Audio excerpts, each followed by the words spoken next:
Hello everyone, myself Sai Krishna. Today I am here to present you about vacuum breakdown in high voltage engineering. So let us discuss about it. Firstly, these are the contents that I am going to present in this presentation. Those are we are going through particle exchange mechanism and field emission mechanism as well as Klum theory. These three are the major theories that are very essential to know about vacuum breakdown. So let us see these theories one by one. So firstly, what is vacuum breakdown? We all know that in the Townsend type of discharge particles in the gas, which are described, the electrons get multiplied due to various reasons of ionization process, and a electron avalanche breakdown is formed. So in a high vacuum breakdown, even if the electrons are separated by say like a few centimeters or a few inches gap, an electron crosses the gap without encountering any collisions. Therefore, the current growth prior to breakdown cannot be due to the formation of electron avalanches. So, however, this gas which is liberated through the vacuum gap, then breakdown can occur in manner described by the Townsend process. So thus this various vacuum breakdown mechanisms in high vacuum aim at establishing the way in which the liberation of gas can be brought about in a vacuum gap. So during the last 70 years of research, there are so many different mechanisms of breakdown in vacuum have been proposed. But these mechanisms, which are broadly divided into three categories, that is particle exchange mechanism, field emission mechanism, Klum theory, are majorly accepted mechanisms in the vacuum breakdown. Firstly, particle exchange mechanism. So in this mechanism, it is assumed that a charged particle would be emitted from an electrode under the action of high electric field. So when this impinges on the other electrode, it liberates oppositely charged particles due to ionization of adsorbed gases. These particles are accelerated by the applied voltage back to the first electrode, where they release more of the original type of particles. When this process becomes cumulative, a chain reaction occurs, which leads to vacuum breakdown of the gap. The particle exchange mechanism involves in electrons, positive ions, photons, and as well as absorbed gases at the electrode surfaces. Qualitatively, an electron present in the vacuum gap is accelerated towards the anode, and on the impact releases, like let us consider a positive ions as well as a negative ions and as well as photons. Let's say a positive ions and C photons. The positive ions are accelerated towards the cathode, and on impact of each positive ion liberates B electrons, and each photon liberates B electrons. This is shown systematically in the upcoming slides with the figure. The vacuum breakdown will occur if the coefficients of production of the secondary electrons exceeds unity. So mathematically, when we consider the example like A photons and A positive ions as well as C photons, here we can see the equation of 2.45, that is AB plus CD greater than 1. So later, this exchange mechanism, later Trump and Van de Graaff measured these coefficients. These two are the scientists, and these measured these coefficients, that is in the equation AB plus CD greater than 1, and shows that they were too small for this process to take place. So accordingly, this theory was modified to allow for the presence of negative ions, and the criterion for vacuum breakdown then becomes where A and B are the same as before, and E and F represent the coefficients of negative and as well as positive ion liberation by positive and negative ions. That is AB plus EF greater than 1. It is experimentally found that the values of the product EF were close enough to unity of like copper, aluminum, and stainless steel electrodes to make this mechanism applicable at a voltage about 200 kilovolts. So here you can see the figure of particle exchange mechanism of the vacuum breakdown. and here it is a cathode as well as this is an anode. So when electron is subjected, and you can see the photons as well as positive ions. So when an electron that is traveling from cathode to anode, here there are also photons as well as positive ions and as well as secondary electrons. So this picture gives a clear description about the particle exchange mechanism. Next, we are dealing with the field emission theory. So in field emission theory, there are two types of mechanisms. One is anode heating mechanism, as well as the next one is cathode heating mechanism.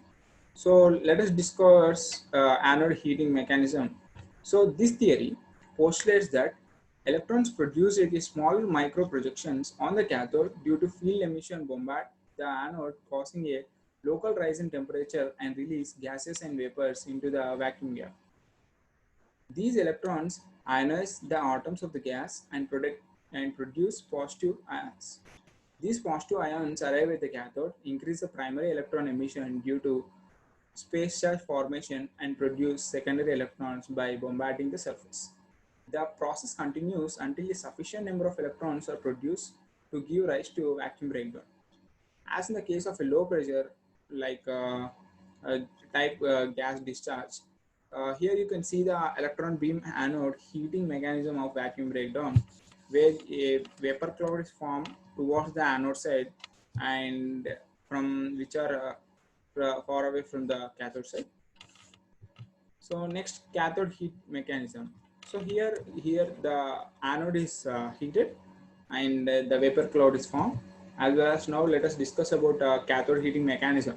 So in this mechanism, the near the breakdown voltages of the gap, sharp points on the cathode surface are responsible for the existence of the pre-breakdown current, which is generated according to the field emission process. The current causes resistive heating at the tip of the point when a critical current density is reached. The tip melts and explodes, thus initiating a vacuum discharge. This mechanism is called field emission. Uh, Thus, the initiation of vacuum breakdown depends upon the condition and the properties of the cathode surface, and experimental evidence shows that breakdown takes place by this process. Here you can see the clear picture of how the vapor cloud is formed towards the cathode side, and you can see the electron stream that is from anode to cathode. Nextly, clump mechanism. So basically, this theory has been developed on the following assumptions. Like a loosely bonded particle, let's say it is a clump, exists on one of the electrode surfaces. On the application of high voltage to these particles, so this particle gets charged, subsequently gets detached from the mother electrode and is accelerated across the gap. The vacuum breakdown occurs due to the discharge in the vapor or gas released by the impact of particle at the target electrode. The Cranbridge was the first to propose this theory, the scientist Cranbridge, and he initially assumed that the breakdown will occur when the energy per unit area, that is W, delivered to the target electrode by a clump exceeds a value C, where C is a constant characteristics of a given pair of electrodes. The quantity W is a product of gap voltage V and the charge density of the clump. The latter is proportional to the electric field E and as well as the electrode of Hertz. This criteria of vacuum breakdown, therefore, we can see that VE equals to C dash. Here you can see the clump mechanism of vacuum breakdown. So firstly, there is a clump which is on the cathode side.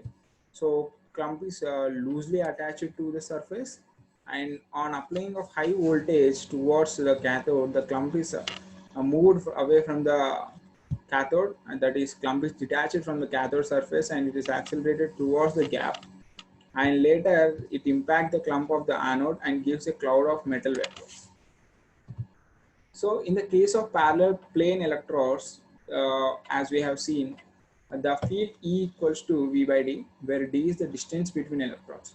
So the generalized criterion for the breakdown becomes V equals to CD power 1 by 2, where C is another constant involving C dash and the electrode surface conditions. can be presented a summary of the experimental results which satisfied this breakdown criteria. With reasonable accuracy, he stated that the origin of the clump was the cathode and obtained value of the constant like C, which he has to is 6 into 60 into 10 to the power of 10 uh, voltage square per velocity square per centimeter for iron particles. However, the equation was later modified as V equals to CD alpha, where alpha varies between 0.2 to 1.2 depending upon gap length and the electrode material. With a maximum of 0.6, the dependence of V on the electrode materials comes from the observations of markings on the electrode surfaces.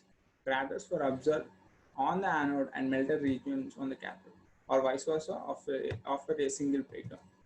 So the dielectric strength of the vacuum is defined in different ways. In case of vacuum insulator switchgear, it is a value of the voltage to cause the first breakdown that is important. However, when the gap breaks down repeatedly, the breakdown voltage increases with the number of breakdowns until it reaches a steady or conditioned value. This value is often taken as a breakdown strength and the vacuum gap. Although there has been a large amount of work done in the vacuum breakdown phenomena, so far no single theory has been able to explain all the available experimental measurements and observation. Since experimental evidence exists for all the postulated mechanisms, it appears that each mechanism would depend to a great extent on the conditions under which the experiments were performed. The most significant experiment factors which influence the breakdown mechanism are gap length, geometry, and material of electrodes, surface uniformity and treatment of the surface, presence on the extraneous particles, and residual gas pressure in the vacuum gap. So it is observed that the correct choice of electrode material and the use of thin insulating coatings of the electrodes in the long gaps can increase the breakdown voltage of a vacuum gap. On the other hand, an increase of the electrode area or the presence of particles in the vacuum gap will reduce the breakdown voltage. So in this way, we can see the vacuum breakdown in high voltage engineering or like high voltage when applied to a particle gets the operations or mechanisms of various styles. Thank you.